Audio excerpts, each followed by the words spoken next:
Distinction questions or questioning techniques. Friends, in this session, we are understanding why questions or questioning is such an important learnable skill which every salesperson should master. The first statement I would like to give you is questions hook the mind. What it means is, my friends, that when you ask a question, the listener or the audience or the participant or the prospect automatically pays attention to you. It is not like a normal statement. Questions will automatically make him think, because this time you are making a statement and asking for a response from him, so automatically you are able to get his attention and interest into what you're talking, which is a very, very important aspect for any communication to be fruitful.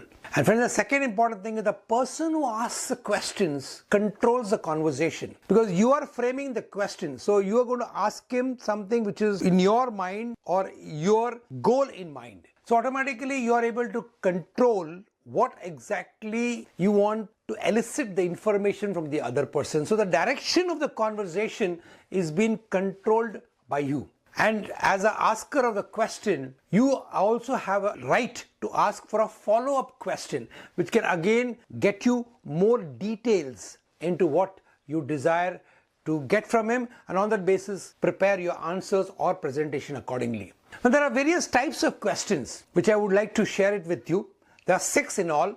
The first one is called as open-ended question. Open-ended question is a question where there is no limit to the answers which you want. Whereas without fixed limit, you can get, just by asking one question, a series of answers, series of statements.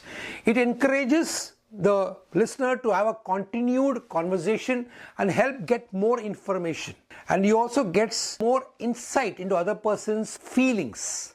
As we know, feelings are the language of the body. So, and feelings is again the base of the emotion, the energy in motion. So once you get the emotion, you are able to convince and interact with the other person in an appropriate manner. Friends, while asking the open-ended question, you can use the 5W 1H formula. That is what, why, where, when, whom and how. So each of these can be used as a suffix, and then you can ask a question. By asking all of them or combination of them, you will be able to get as many information as possible. It is said it's always good to ask open-ended questions to your customer so that you can get more information by asking less questions. But we have to remember the psychology of any human being. Nobody likes to be asked too many questions. So when you ask less questions and get more information, that is more ideal. So open-ended question is something which is always a preferable type of question which you can ask. The close-ended question, the next type, you get a fixed limit answers. The answer will be yes or no or a simple statement of fact. This normally you use at the end of the conversation when you are about to close the conversation or a sale. Maybe in an appropriate time a close-ended question can be appropriate, because here you get a specific information to confirm facts. But as I said, you will get a very limited answer, either a yes or a no. So accordingly you need to be very careful as to how you use close-ended questions in a conversation. The third type is called a choice questions, where you provide the choice and make the prospect choose from it. This is used to direct the conversation towards a certain direction, where you are giving them 2, 3, 4 choices and asking the audience to choose one out of them. So you have not given them a chance to go beyond these choices. So it can be appropriate in certain aspect of the conversation or certain situation of the conversation, but again has to be used appropriately, because here you have a very limited amount of information you get out of it. The third is called as the echo question. Echo question is, the objective is again to get a little bit more information. The idea is to use the last part of a phrase the customer said, like the word echo, to get a little bit more information. Slightly raise the tone of your voice at the end of the phrase to convert it into a question. So what do you mean by making this statement, or you get that particular point? You talked about delivery aspect. Which aspect of delivery are you looking forward to? So you are asked an echo question, taking a leeway from the last part of the phrase the customer has said. You pause and use the silence to get more information. It's very, very important, my friends. Sometimes that pause or a silence can elicit the right information from your customer. So use the echo question at the appropriate time to get more relevant information in the direction you want. The next one is called the leading questions. Through these type of leading questions, you are leading the person to give the answer you want. You're helping the person arrive at an answer.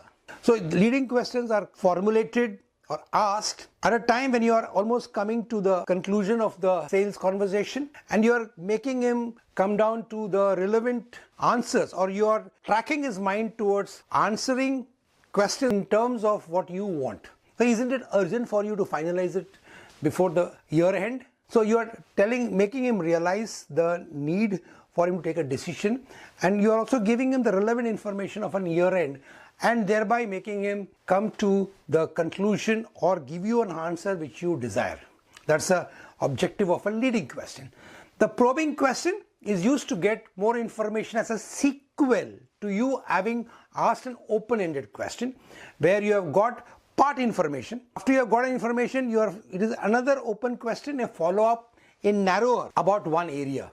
So you can appropriately use a probing question after you have asked an open-ended question, and then he has given you an answer, but then again you want him to further give you more information on a specific point, so that you are able to direct to your prospect in the direction that you want.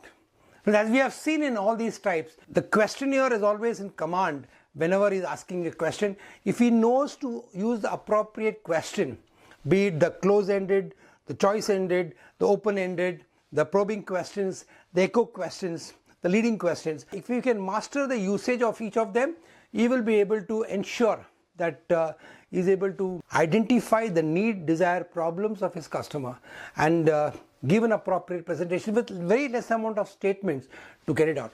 Friends, here again, very important thing is every human being likes to talk.